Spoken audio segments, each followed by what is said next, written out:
I got a prediction for you guys today.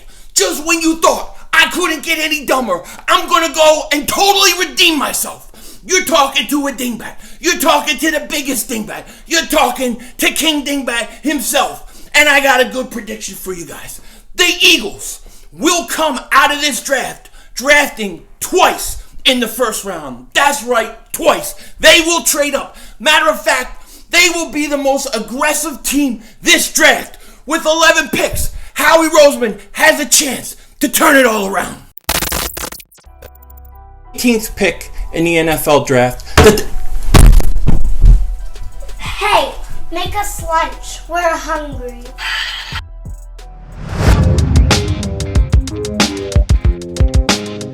Dallas still stinks. You're by the way, King Dingbat here, and I hope everybody's having a great day. I hope you guys are doing well. Nobody can tell me to not be pumped about this draft. This draft is big time, mother humpers. It's big time. The next 2 years, we've got to hit on these picks, man. I'm excited about it. Now, before I get into this video, few announcements. I will be streaming live with the guests tomorrow, 5 p.m. Eastern Time. Come hang out, come join me. And then on Friday, I will be streaming again. I may have a guest, I may be by myself. I don't know yet. And then also look for some Philly Reacts to start dropping. Should have about 4 dropping over the next few days. So look out for that. Now, I'm psyched. How can you not be pumped up for the draft? It is so close, man. It is so close.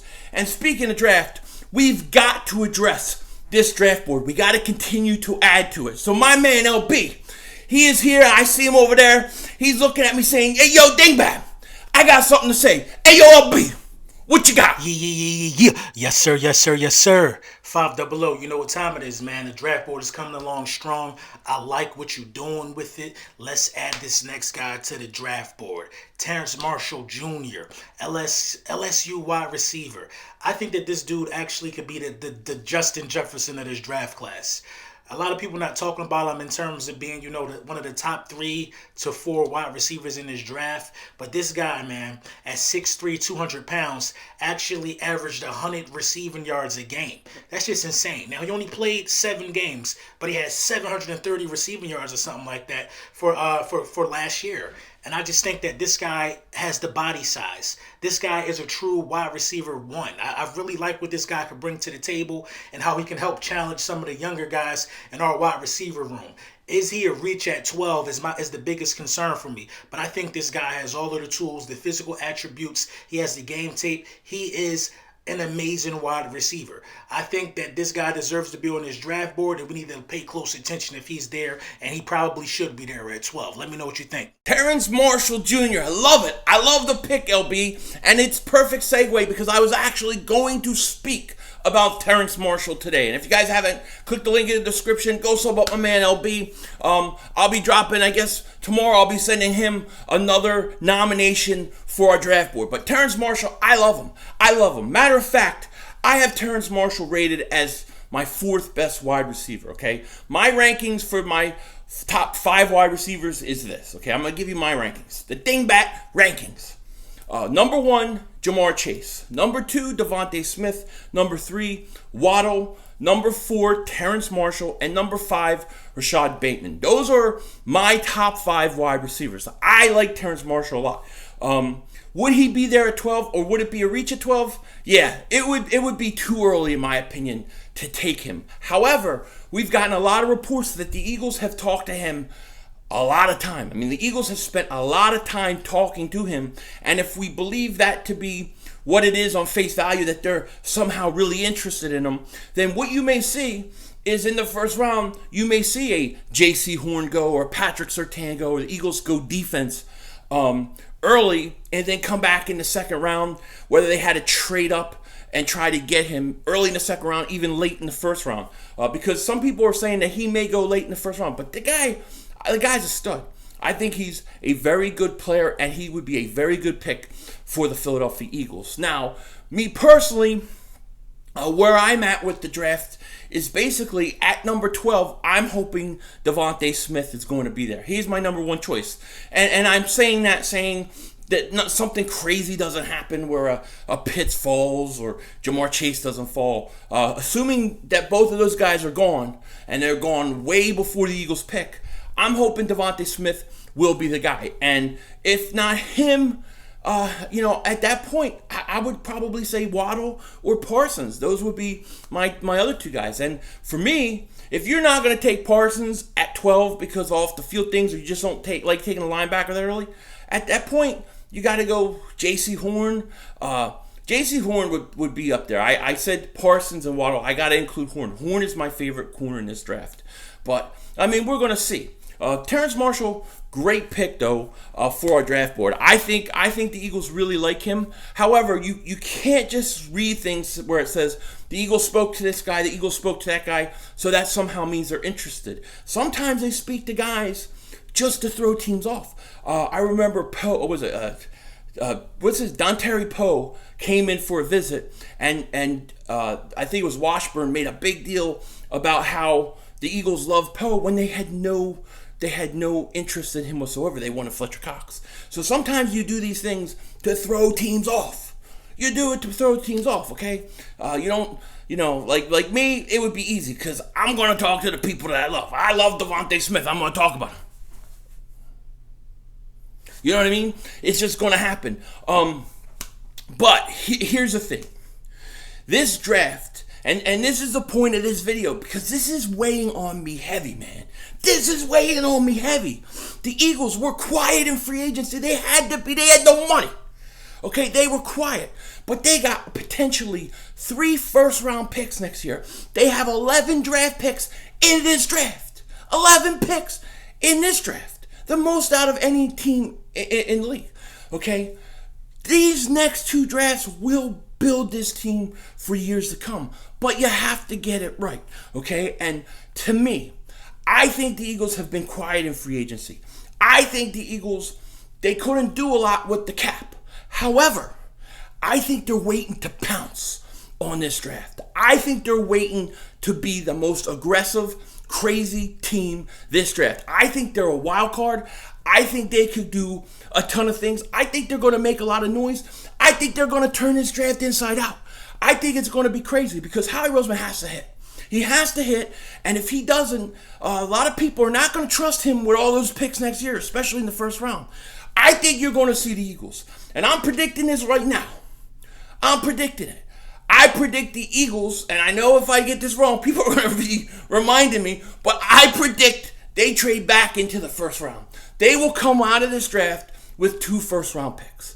That's what I believe. They're going to be willing to trade one of those first-round picks next year. And why wouldn't you? Miami spoke, the people are talking about them being good. Well, they win 10 games, you're picking in the 20s. Then you have the Colts. Well, people are saying they're going to be good.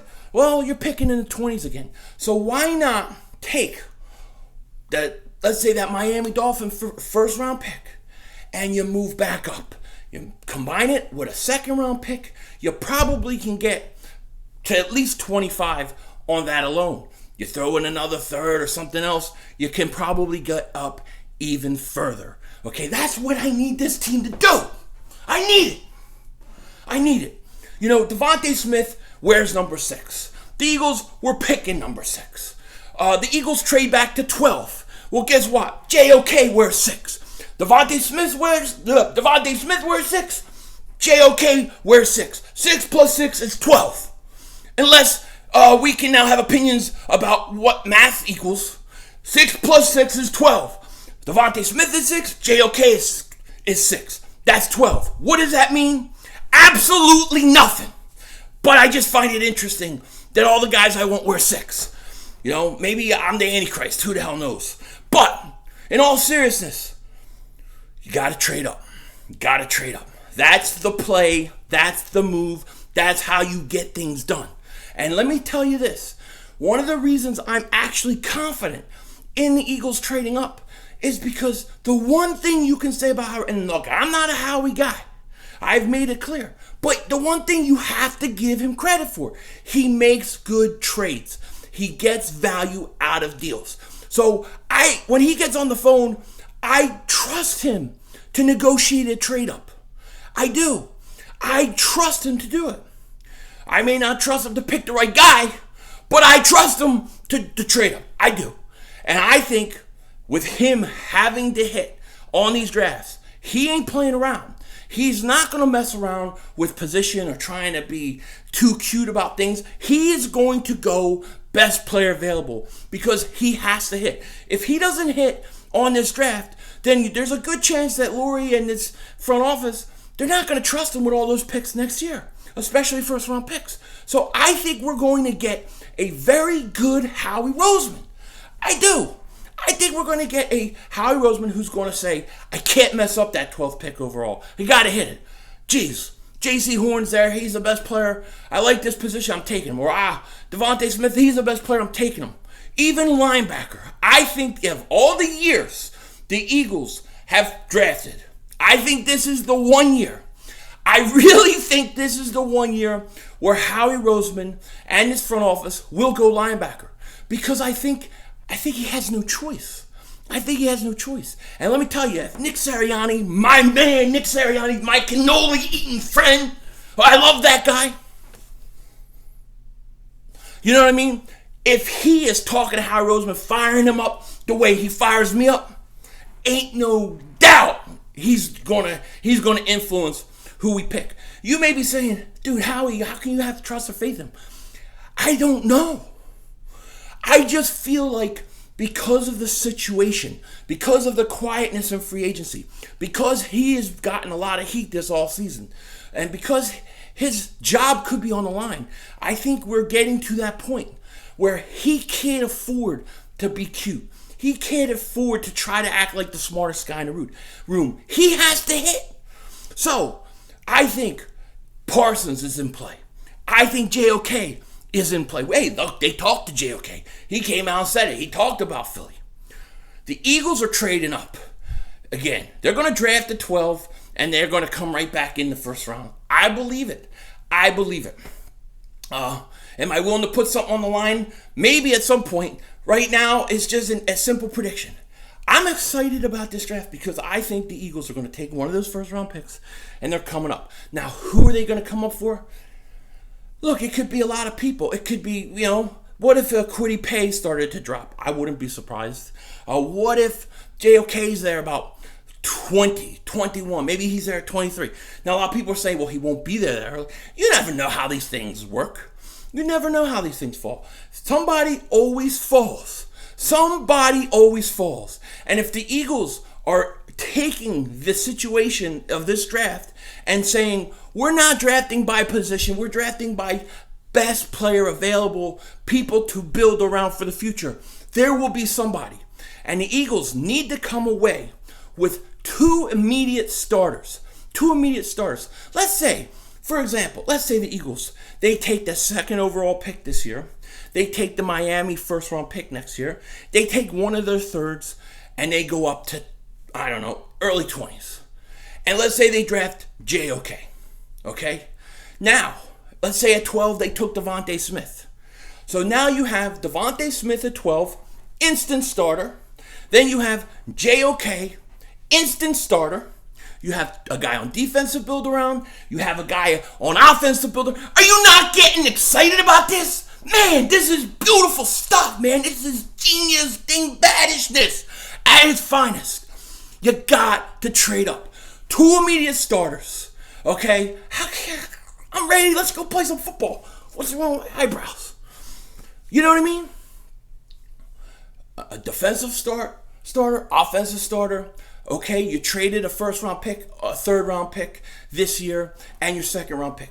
So what do you have left? You still have a third-round pick this year. You still have a fourth-round pick. You still have 2 fifths. You have a bunch of 6 and a bunch of 7s. Next year, you still most likely have 2 first-round picks and a second-round pick and a third-round pick. There is no reason. Nobody can convince me the Eagles do not have the firepower to move up.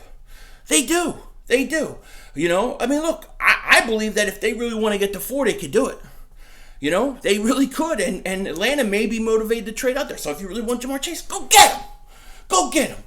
Don't waste time. You really want confidence? Go get him.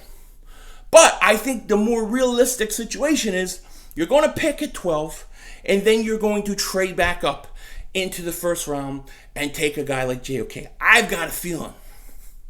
JOK fits an Eagles uniform beautiful. I got a feeling some way, somehow, I don't know why, maybe because I just love him.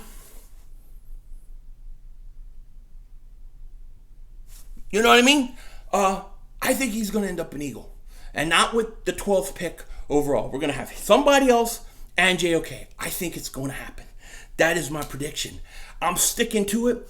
And you know what? We're going to find out. With that said, you guys take care. I will talk to you later. And of course, don't be a dingbat.